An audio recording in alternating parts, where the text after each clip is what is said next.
You're watching Story Scroll. Real stories, raw emotions, and endings you'll never forget. Let's scroll into today's tale. Original post, cheating wife spat, stop being so controlling, it's just one dinner with my ex. I made her regret it. I, 32M, have been married to my wife Lena, 30F, for 4 years. Before that, we dated for almost 3. We had what I thought was a solid, healthy marriage. We weren't perfect, but we laughed a lot, supported each other's careers, and shared small traditions like Sunday movie nights and morning walks. I used to look at her and genuinely feel lucky. That was until her ex-boyfriend, Ryan, came back into the picture. It started innocently, or at least she made it seem that way. One night after dinner, she casually mentioned that Ryan had reached out. "He's just checking in," she said. "He's engaged now, so don't get weird about it." I didn't like it, but I didn't want to be that guy, the jealous husband who can't handle his wife having friends.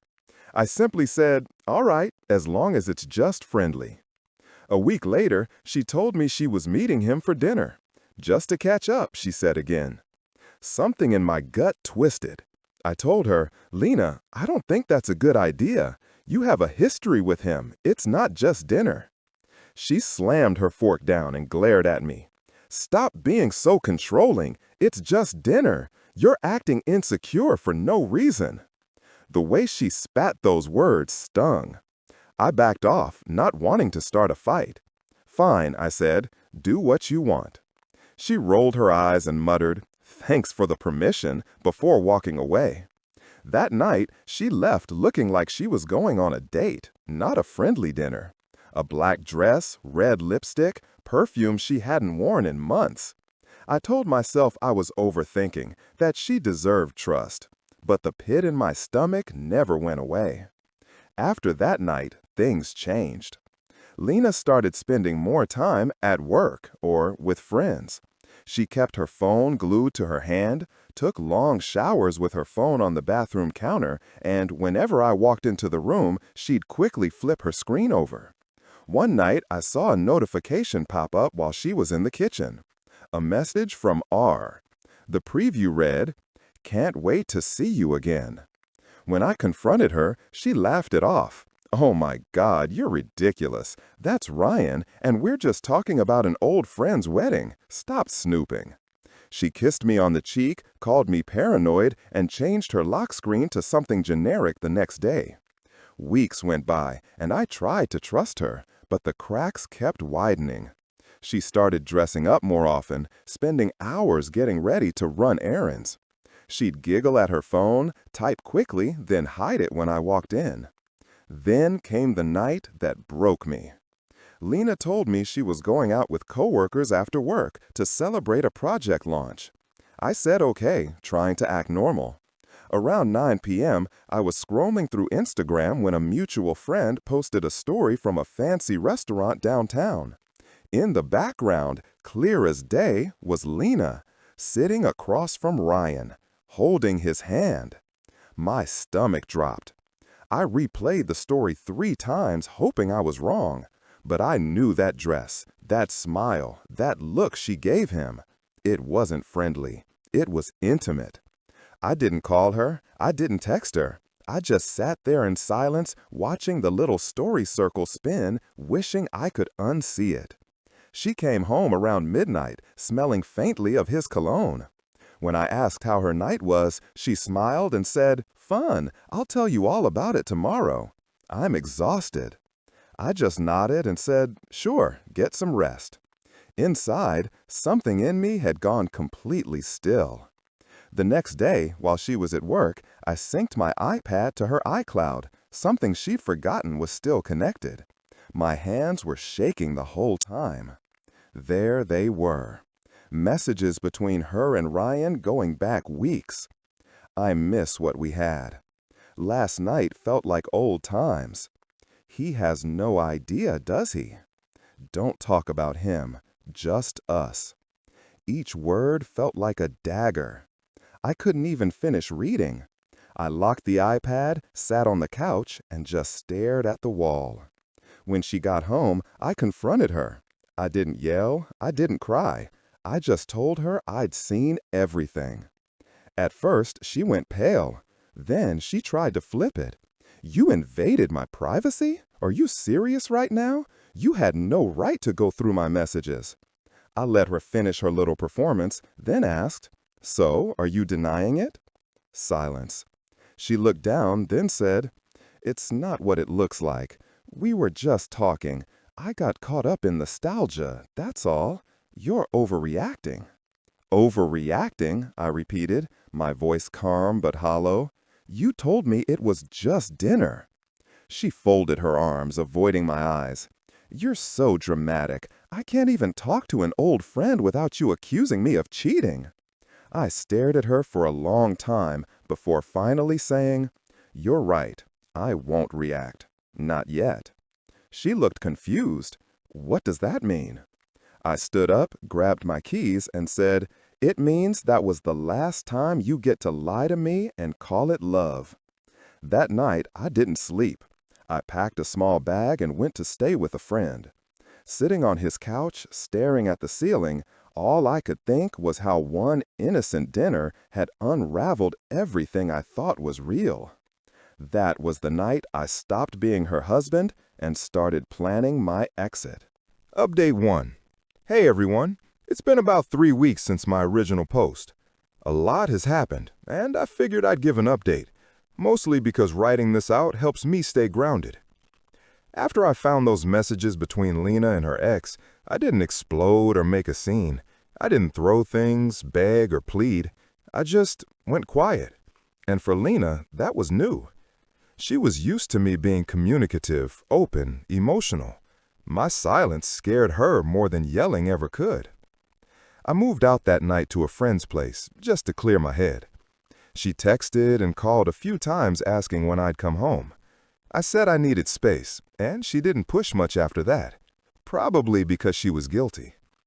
That's when I started planning. The first thing I did was stop reacting emotionally. I pretended to forgive her. After a few days, I told her, "Maybe we can start fresh. I just need some time." She jumped on it. "Of course, we can fix this. I'll prove it to you," she said, relieved. She had no idea that while she thought I was working on us, I was documenting everything. I saved every text, every iMessage screenshot, every location ping that showed she was working late near Ryan's apartment. I even took photos of her sneaky behavior when she thought I wasn't looking. I didn't know if I'd need it in court, but I wasn't taking chances. Next, I quietly met with a lawyer. I explained the situation and showed him the evidence. He told me to keep acting normal and not confront her until everything was legally prepared. People like her tend to get nasty once they realize they're losing control, he warned. He wasn't wrong. Over the next 2 weeks, I became someone else, calm, composed, detached. I stopped initiating affection. No hugs, no goodnight kisses, just polite smiles and small talk. When she'd ask if I was okay, I'd say, "Yeah, just tired." She'd try to sit next to me on the couch or hold my hand, and I'd subtly move away. I could see the confusion building behind her eyes. I started working out more, bought new clothes, even got a haircut I'd been putting off. I was doing it for me, not to make her jealous, but she noticed. She started commenting things like, "You're looking good lately," or trying to impress someone with a teasing tone. I'd just smile and say, "Myself." I also reconnected with old friends I'd lost touch with. Lena didn't like that either. "So now you're suddenly Mr. Social?" she said one night, half joking, half accusing. I shrugged, just realizing I gave too much of myself to people who didn't appreciate it. She didn't have an answer for that. A few days later, my friend Mark, who works near Ryan's office, called me out of the blue. "Hey man, I wasn't sure if I should tell you this, but I saw Lena today." My stomach tightened. "Where?" "At the cafe across from Ryan's building. They were sitting outside, and, they kissed before she got into her car." I closed my eyes. Even though I'd expected it, hearing it out loud hit differently. Mark sent me photos, nothing staged, just quick snaps from a distance, but clear enough to tell exactly what was happening. Lena and Ryan leaning in across a small cafe table, hands entwined, faces too close to be just friends. That was all I needed. I decided to end it on my terms. No shouting, no tears, just cold, quiet closure. The next evening, I asked Lena if she wanted to go out to dinner. "Maybe we can talk and start fresh," I said. Her eyes lit up like a kid on Christmas morning. "Really? You want to try again?" "Yeah," I said, smiling. "Let's talk things through." She spent hours getting ready, curling her hair, picking out a dress she knew I loved. It was almost sad watching her put so much effort into a performance I'd already seen through. At the restaurant, I let her talk first. She rambled about how grateful she was that I was giving her another chance and how things could be different. When she finally paused, I said quietly, "You're right. Things are different now." Then I pulled out my phone, unlocked it, and slid it across the table. On the screen were the photos Mark had sent me, the ones of her and Ryan kissing. Her smile froze. I watched the color drain from her face. She tried to form words, but nothing came out. After a few seconds, she stammered, "It's not what it looks like." "Please," I said, calm as stone, "don't insult my intelligence again." Tears started spilling down her cheeks.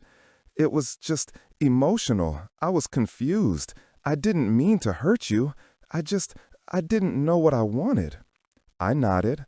"Then let's both be free to find clarity." Her expression twisted from guilt to panic. "What does that mean?"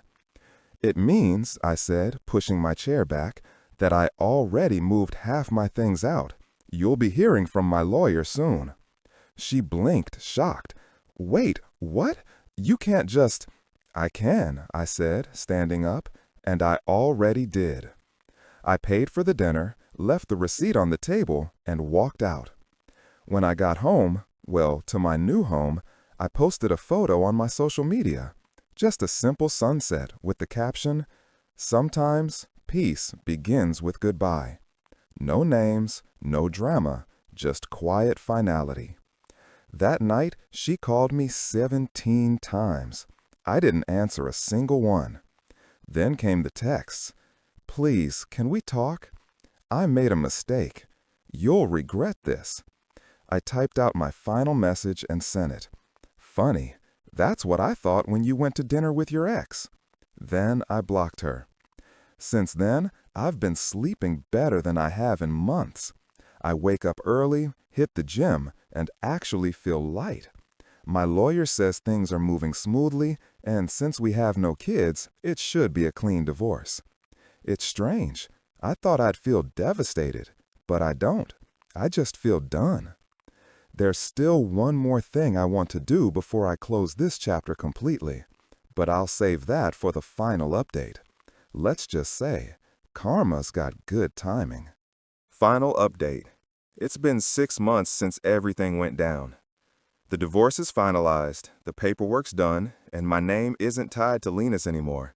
Not legally, not emotionally. I moved into a small but bright apartment downtown. The first night I slept there, it was quiet, almost too quiet. No perfume on the pillow next to me, no familiar hum of her late-night scrolling. Just me, the city lights through half-open blinds, and the sound of my own breathing. It was strange at first. I didn't know what to do with the silence, but eventually, it became peace. I started therapy a month after moving out. I thought I didn't need it, thought I could just man up and move on. But sitting across from a stranger who didn't know me, who just listened without judgment, helped me untangle everything. Turns out I wasn't angry about the cheating as much as I was angry at myself for letting things slide for so long, for ignoring my gut when she first said, "It's just dinner." Therapy helped me let go of that guilt. I joined a hiking group through a local app, started spending weekends outdoors instead of sulking in my apartment. The first hike nearly killed me, I was out of shape and out of breath, but standing at the summit, sweat dripping down my back, I felt something I hadn't felt in years: pride. I've also reconnected with old friends, people I drifted from while trying to keep Lena happy. They welcomed me back without hesitation. Turns out, the right people don't hold your absence against you. They're just glad you came home. I'm not dating anyone seriously yet, but there's a woman in the hiking group named Mia. She's kind, funny, and patient. We've had a few coffees after hikes, nothing heavy. She knows about my past, and I like that she doesn't rush me. For the first time in a long time, I feel steady. As for Lena, I heard bits and pieces through mutual friends. After I left, she and Ryan apparently tried to make it official. She posted a few soft launch photos on social media, his hand in hers, a coffee cup across from her at brunch. You know the type. Then, a few months later, all the posts disappeared. Word spread that Ryan had ghosted her. One day he was all in, the next he blocked her on everything. She found out he'd reconciled with his actual fiancée, the same one she'd claimed was fine with them catching up. Apparently, Lena called him a coward. I call it karma. About a month after their breakup, she texted me, from a new number since I'd blocked the old one. "Hey, I just wanted to talk. No drama. Hope you're okay." I stared at the message for a long time, not because I missed her, I didn't, but because it amazed me how little accountability she had. There was no apology, no acknowledgement, just a vague attempt to slip back into my life like nothing happened. I deleted the message without replying. That silence said everything I needed to say. A few weeks ago, I ran into her. I was at the grocery store on a Sunday morning, picking up coffee and fruit. I turned the corner into the dairy aisle, and there she was, standing by the milk section, holding a basket, looking smaller somehow. Her hair was shorter, her makeup lighter.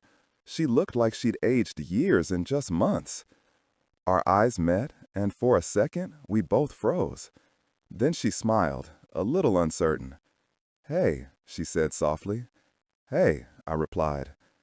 "You look good," she said after a moment. There was real emotion in her voice, nostalgia, regret, maybe even sadness. I smiled back. "Yeah," I said quietly. I stopped being controlling. Her face twitched, just a flicker, but I saw it. That realization that her favorite excuse had turned into my freedom. She nodded, looked down, then said, "I really messed things up, didn't I?" I didn't answer. I didn't need to. Some silences are heavier than words. After a few seconds, she whispered, "I hope you're happy." "I am," I said simply. She gave me a sad little smile, said good, and walked away. I watched her leave, her shoulders slumped, her figure fading down the aisle. I didn't feel anger or satisfaction, just peace. Because that was the moment I realized I wasn't angry anymore. I was free. Driving home that morning, I thought about how everything started with one sentence: "It's just dinner." It's almost poetic how small things unravel big truths, how people reveal who they are not in grand gestures, but in quiet choices, like a harmless dinner that wasn't harmless at all. Losing her was painful, but necessary. She taught me the difference between love and attachment, between trust and denial, between being understanding and being a doormat. Now, when I wake up in my quiet apartment, make my own coffee, and head out for a morning hike, I feel something I didn't expect after all the heartbreak: gratitude. Grateful that I learned my worth the hard way. Grateful that I didn't let bitterness define me. Grateful that I walked away before she could drag me any further down. Sometimes I think of her, not with longing, but with a strange sense of closure. She was a chapter, messy, loud, and full of lessons I didn't know I needed. She taught me how to let go, and I taught her what it costs to take someone for granted. Now, when I wake up in my quiet apartment, make my own coffee, and head out for a morning hike, I feel something I didn't expect after all the heartbreak: gratitude. Grateful that I learned my worth the hard way. Grateful that I didn't let bitterness define me. Grateful that I walked away before she could drag me any further down. Sometimes I think of her, not with longing, but with a strange sense of closure. She was a chapter, messy, loud, and full of lessons I didn't know I needed. She taught me how to let go, and I taught her what it costs to take someone for granted. Thanks for watching Story Scroll. Hit that bell and stay tuned for the next story that will move your heart.